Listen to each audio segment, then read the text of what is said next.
嗨，这集是2021年想彻底从咸鱼翻身，想让过去一成不变、枯燥乏味的人生彻底翻转的重要大秘籍。重要大秘籍，这集真的必看哦，真的必看哦！想要成为显化大师，千万要把它看完哦，而且要把它看熟，要把它看熟，真的，这集真的非常重要哦，真的很重要，悄悄才会这么激动，这么激动，这么激动，对。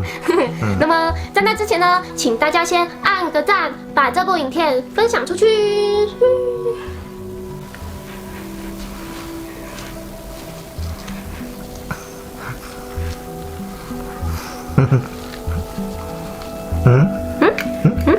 好了吗？好的，那我们开始吧。这集墨子要传授一个墨子独门大秘法。墨子独门大秘法。那你这个秘籍的名称叫什么呢？秘籍的名称叫做钟摆移动大法。哦，哇，好棒哦！好棒啊，这名字听起来就好像很厉害。没错，的确很厉害，超级厉害的哦。快点说。这一集我们主要是来讲，要把钟摆效应如何把它消除掉，来告诉大家这个最重要的秘籍。但是这个秘籍中还有秘籍。也就是当我告诉大家钟摆移动的秘籍的时候，同时我会不小心的带出一个显化的秘籍出来。这个就是秘籍中的秘籍，所以请各位，虽然你在听钟摆移动大法，这个是很重要的，但是从这个里面我们会听出一个显化的秘籍出来，所以各位千万不要错过这个钟摆移动大法，它有一个法中之法，就是秘籍中的秘籍，各位要听清楚了。这集的秘籍跟以往我们之前显化的秘籍有不一样哦，有差哦。之前比较像什么？像例如说消除扣打啊，之前像消除负面扣打这些秘籍，都是属于碰到一个不好的状态，我们马上面对它，马上消除它的一个秘籍。这个秘籍钟摆移动大法，它是会调整我们人生的轨迹的一个法，所以它不是面对面马上碰到状况我们要去处理，它是一个改变轨迹的一个方式。这样讲或许大家听起来有点模糊，继续听下去各位就会越来越清楚了。我最喜欢这个秘籍。这个秘籍真的很有用，非常有用，可以让你的格局变得更大。没错。好，那就事不宜迟，我们就来开始吧。我们讲到钟摆效应，我们已经知道钟摆效应是怎么发生了，它是碰到了我们信念上的极限，所以它就会产生一个反弹的现象。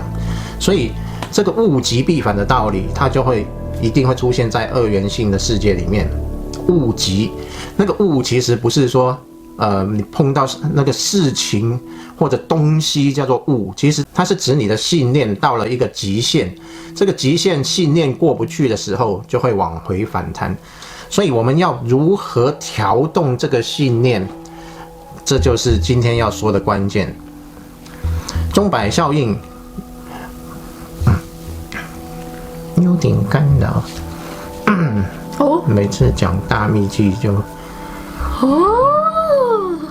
这是大秘籍，所以有点干扰哦。大家真的要好好看哦。好，我们都知道钟摆效应最重要的就是钟摆它会摆荡，然后中间有一根轴心，它并不会移动。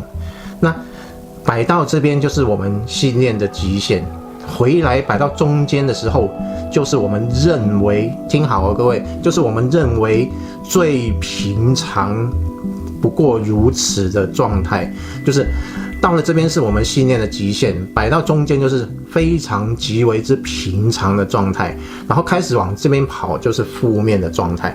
那中间这个地方就是一个极为平常，我们几乎没有感觉，会忽略掉的一个状态。这个状态就是我们钟摆的中间位置，我们要把这个位置设定好。所以现在我们比如说我们的人生，我们不要说我们都不会碰到，如果我们碰到了我们信念的极限的时候，会碰到一些什么样的信念极限呢？我现在举个例子好了，你的人生都是很平常的度过，结果突然你继承了一个5亿的遗产，哇，5亿的遗产，做梦都想到，我一辈子也没想过我会有这么多的钱。先不要开心，当你这样想的时候，你的信念碰到了极限，因为超过你的想象力，超过了你的信念的想法，你觉得这是天方夜谭，你觉得这是太不可思议，这种事情怎么可能会发生？但是它却发生了。这时候你要知道的是，你碰到了信念的极限，所以这时候你除了开心之余，你就要来做这个调整钟摆的这个秘法。哦，对，也就是你的人生，你碰到了一个极限的时候，不管它是什么，哇，这种事竟然会降临在我身上，实在是太不可思议了。这时候你就要来调整钟摆。为什么要调整？因为你不调整的时候，你会因为这个信念碰到极限而摆荡回去。那当它摆荡回去的时候，就会有一些负面的状况产生。这时候就会让你觉得，明明不是很好嘛，为什么突然变成又碰到一些不好的状态？这让我想到，是不是像有一些中乐透头奖的人，没错，他们可能原本很穷，但是他们突然获得一笔巨大财富，但是过没多久，好像有很多例子都是最后他们又过回他们原来的生活啊，甚至有可能变得更糟。对，在这种例子，不管是台湾啊，或者其他地区啊，美国啊等等，都有一些很多的例子反映出来是中了乐透或者中了彩券的头彩的得主，然后一段时间之后，然后他就过着很不堪的生活，或者甚至危害了他的健康，或者甚至死亡等等，都有这种几率出现。所以这个就是他们不知道要调整钟摆。所以只要他知道了这个秘法，使用出来，他就不会有这些情况发生了。对。那我现在就来告诉大家这个方法如何操作。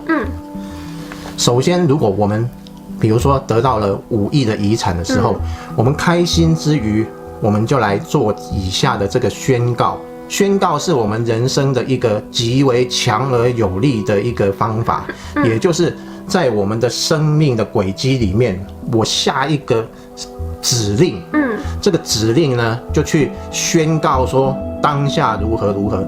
如果有写过程式的这个观众朋友啊，也就知道说，宣告是一个很重要的一个方式。我在这里做一个设定，一设定下去的时候，我的人生就照着这个方式开始生活，把轨道移到我所设定的这个轨道。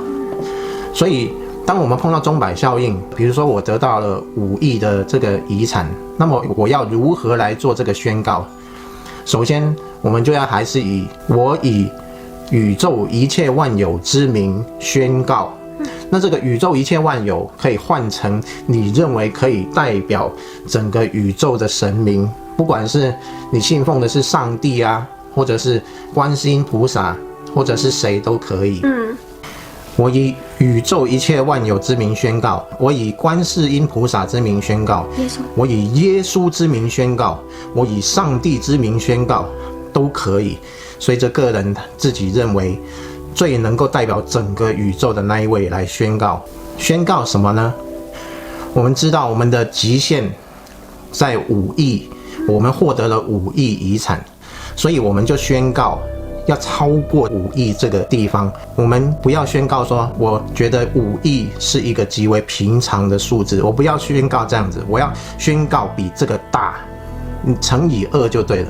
如果是5亿，你就宣告10亿；如果是10亿，你就宣告20亿，以此类推。当然，有一些事情它不是金钱或者什么的，你就把那个事情放大来宣告就对了，放大1倍来宣告。那我可以放大好几倍吗？例如说1兆。这样子宣告哦，会连你自己都不相信。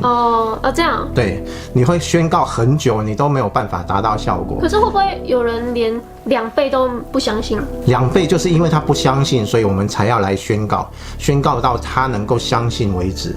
但1兆可能就太多了。一兆就太多了，这个就他自己就觉得是天方夜谭，因为他现在已经发生了有5亿的事实，所以即使多1倍，其实对他来说是有可能。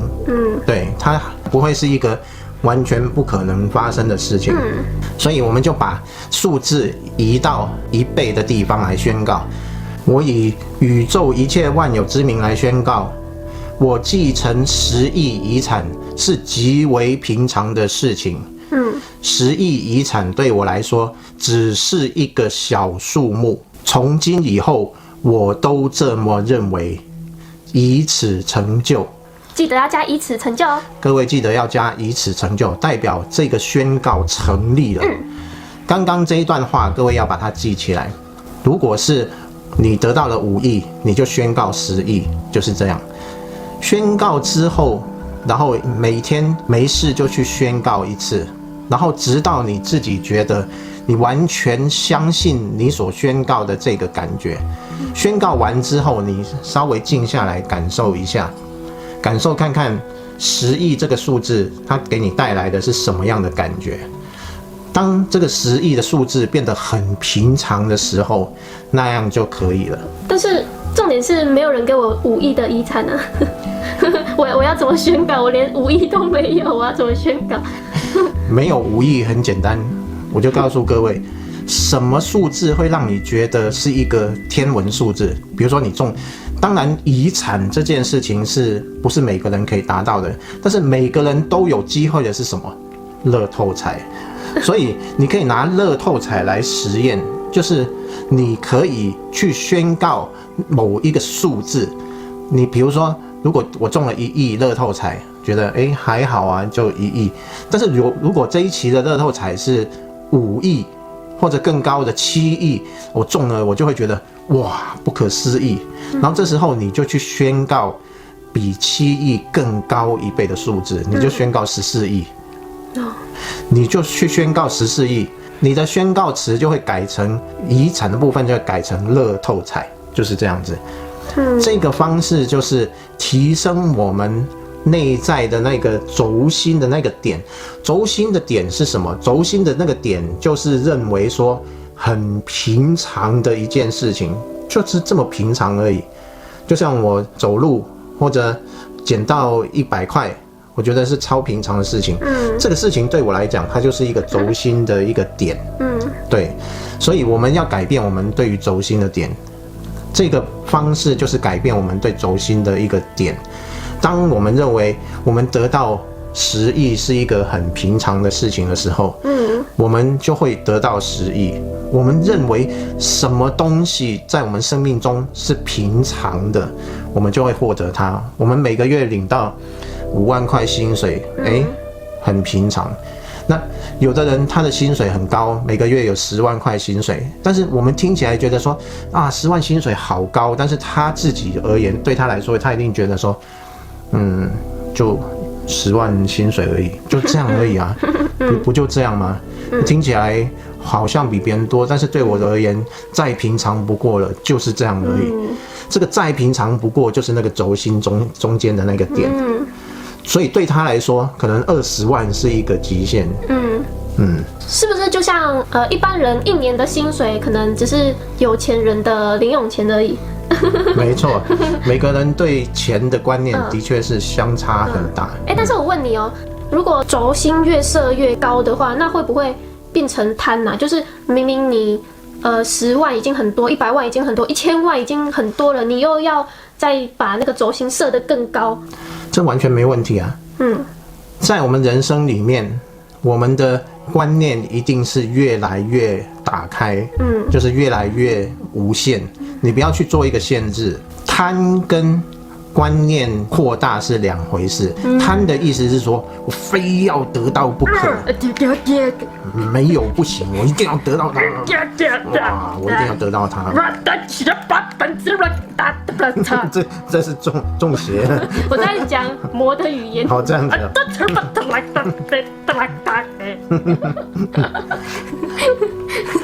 所以我们会发现一件事情，就是，这个表演很传神。我们会发现一件事情，贪是你会觉得我一定要，哇，这个不要不行。但是对于观念的扩展来说，我们会认为啊，再平常不过，再平常不过，反而你不会去一直抓取。你不会去一直抓取，反而是不贪，因为你的信念扩大了，你反而不会去贪求。你越不贪求的时候，你越容易获得。啊，平常啦，10亿算什么？对，就是这样。各位刚刚已经把这个方式传授给大家，这个方式里面有一些问题，现在跟各位分享一下。为什么要移到10亿，而不是单纯的接受那个5亿为平常，这样就好了？这个问题就是在钟摆效应的摆荡，我们要去把它移动到最完美的位置。当我把它移动到10亿是一个平常的时候，那么我的极限在哪里？可能就是20亿。10亿变成了我钟摆的轴心了，变成我钟摆轴心所在的那个点是10亿，很平常。但是我现在得到了5亿，那代表什么？我的极限是20亿，现在我是5亿，代表我是钟摆另一边的低点，所以我现在是在钟摆的低点。各位有没有听清楚？我把轴心移到了10亿。然后我现在获得了5亿，然后我现在是钟摆的低点，所以我再摆荡回去的时候，我就会获得更多。各位有没有清楚？我把我的低点移到了我现在获得的位置，这个就是秘密的所在。钟摆效应它只是会两边摆荡，至于这一边到底是什么，它就是我们人生的一个低点。这一边是什么？是我们人生能接受最高的一个极限，中间就是我们认为再平常不过的一个点。所以这样各位就会非常清楚，当我把点移到10亿是一个平常的点的时候，我就把轴心移到10亿了。所以我现在获得的5亿只不过是人生的低点而已，所以不会摆荡到少于5亿的这个地方。所以你接受了10亿是很平常的，那5亿就只不过是就这样而已，连平常都没有达到。这样子你的低点就会在这个5亿的地方。刚刚讲到贪跟让观念开阔，对，我觉得让观念开阔反而才不会贪呢。没有错啊。对啊，真的，的确就是这样子。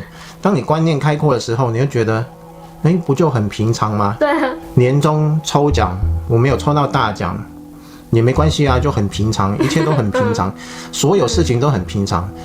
我看到那个大奖，哇，大奖可能哇，公司今年的大奖10万块奖金，就放在那里。但是我会觉得说，就10万而已啊，并不是什么非要不可的东西，我就自然不会去哇。这个我一定要哇！我拼死拼活，然后偷偷作弊啊，打败了我的对手，然后偷偷趁他去上厕所的时候，把他的那一张单子换掉包，然后我中了。就你不会去做这种事，因为你觉得很平常。对啊，中了可能会开心，但是没中也不会觉得怎么样，也不会为了那个10万块去作弊。就像假设说1亿多不多？对一般人来说很多，可能如果把这个1亿，然后交给一个人保管，然后说，你千万不能花这笔钱哦，你要好好保管哦。那时间到了，我再找你，这样跟你拿这笔钱，这样要好好保管哦。那可能，如果一般人会想说，哇，1亿很多我可以拿了这些钱，然后就直接跑到国外去，然后享受无忧无虑的生活，再也不用为钱担忧了，等等等等等。虽然可能很没有道德，但是这样他的人生从此就会哇，整个翻转的1亿很多，可以做很多事情哇，那可能很多人的那个人性就就跑出来，就跑出来了。人性就即使是一个好像很善良也没有做过坏事的人，但是当一亿摆在他眼前，哇，那就已经达到他的那个极限了。对，没错，就动摇了，动摇，碰到了他的内心的极限，就动摇了，就有点哇，可能很多人会就是带着那个1亿就跑走吧。应该是会这样。但是呢，如果是观念很开阔的，就是他可能觉得就1亿啊，对啊，就1亿啊，就是保管一下，我也不会对这个1亿怎么样。对，如果是10亿的话才会。10亿的，对啊，应该还是会有，就是就算达到他的极限，他也不会做这样的事情啊。对啊，对，因为他知道极限是可以移动的，他就不会做这种事情。就算不知道，应该还是就是真的不会把这笔钱带走，就是很正直，是不是？人在钱面前就可以看出他真正的面目。是说看出他的格局吗？看出他真正的格局，真正的格局啊，大还小？大还小，刚刚讲到这个宣告完还没有结束，当你觉得你宣告完已经达到这个10亿是一个很平常的数字，你对这个数字你持续的去感受它，你都觉得它是一个很平常的数字的时候，接下来你要做一件事情，接下来你要做一个观想。这个观想就是我们把这个状态固定下来。我们宣告完之后，我们也觉得就是这样没有问题。那这个轨迹我们已经确认它是 OK 的，没有问题的。这时候我要把它做一个动作，把它确定下来。就有点像用个胶水把这个粘住一样，就把它粘在那个位置，就对到这个位置都觉得没问题了，那我就把它粘住，粘死在那里。那怎么粘死呢？这个要做一个观想，各位就把这个事件，不管它是什么事件，是中乐透的事件，还是得到遗产的事件，你就把这个事件放在你的眼前，想象那个轴心，观想出一个钟摆来，然后把那个钟摆的轴心有一个像圈圈一样的东西，你就给它写上10亿。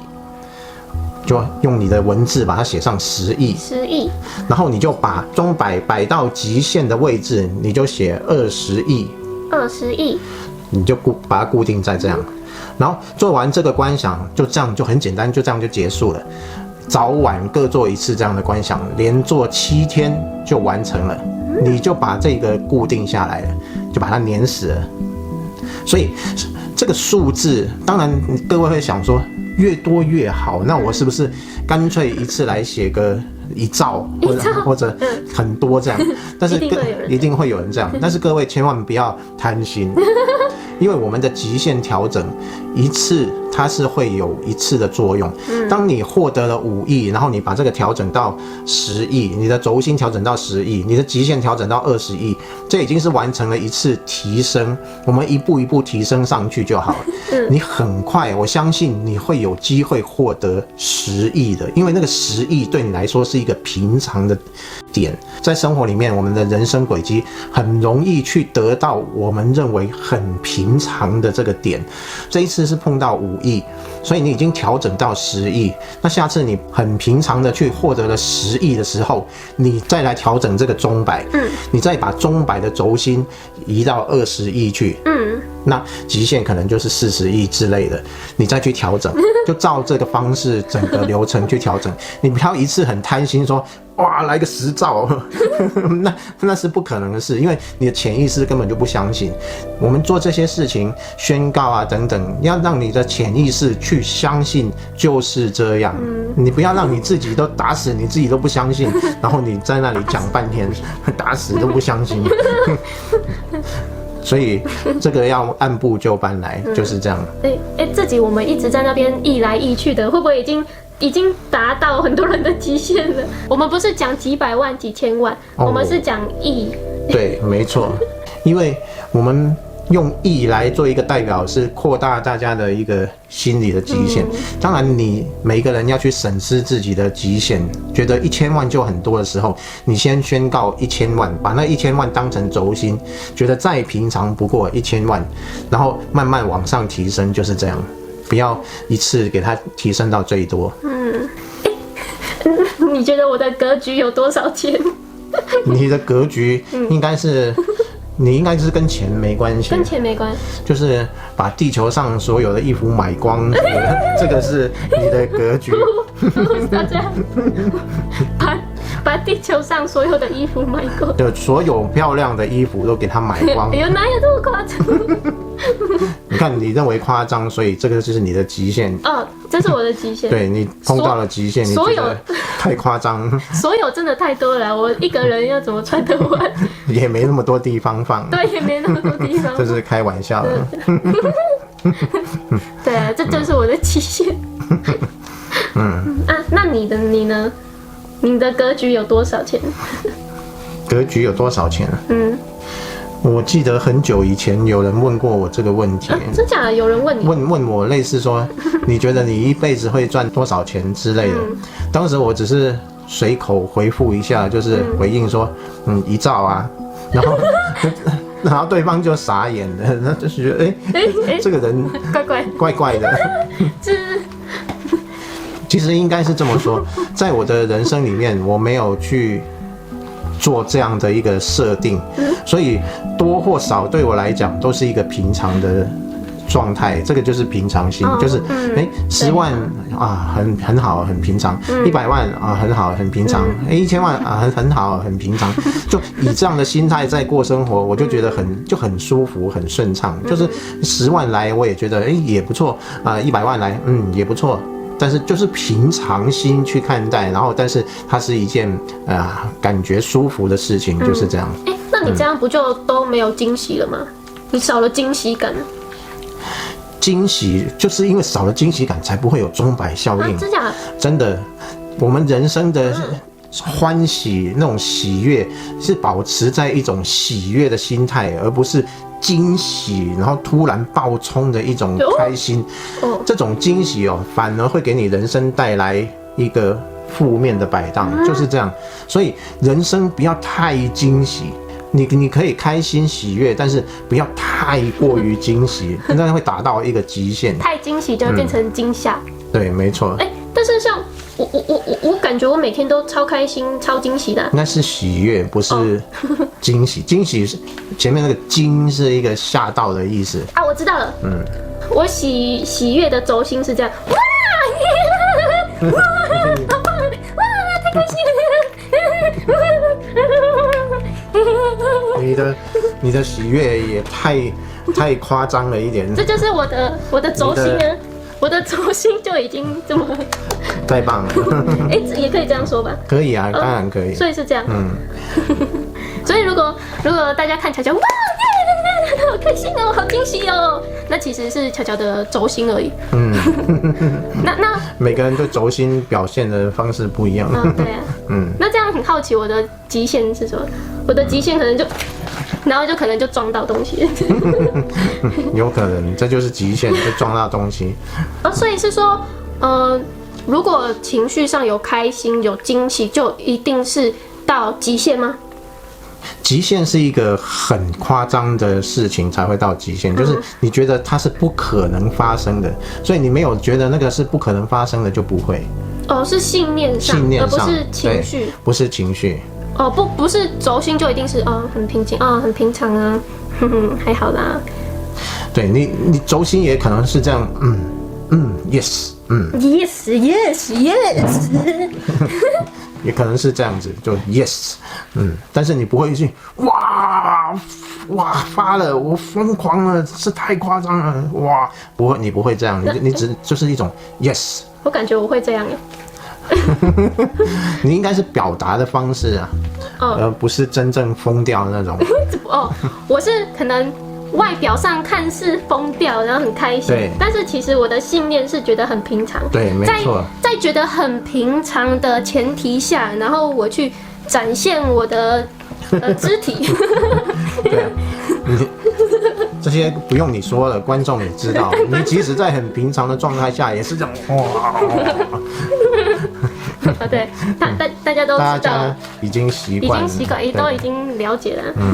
这部影片它是一个活的，所以各位看这个影片，你看到的是我们在教你移动钟摆那移动钟摆的时候，同时是移动你的格局，所以这个你自己如何去操作，每一个人可以去灵活的运用。知道了这些方式之后，你自己去操纵你自己的格局，把你的格局做移动，这个就是给你带来最大的礼物。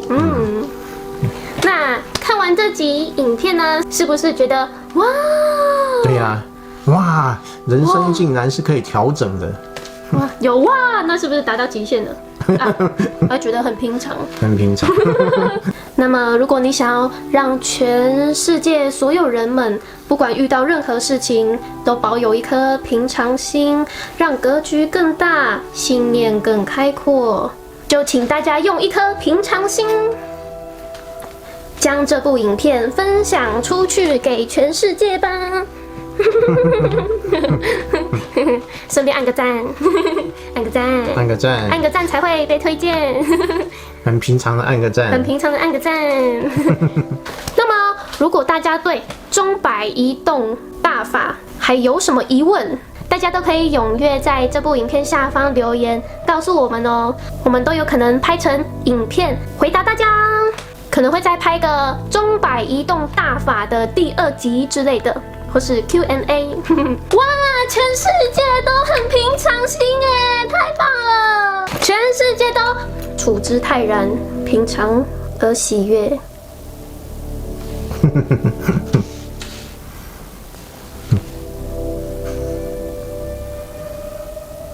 那么这集我们就分享到这边，谢谢大家。我们下次再见。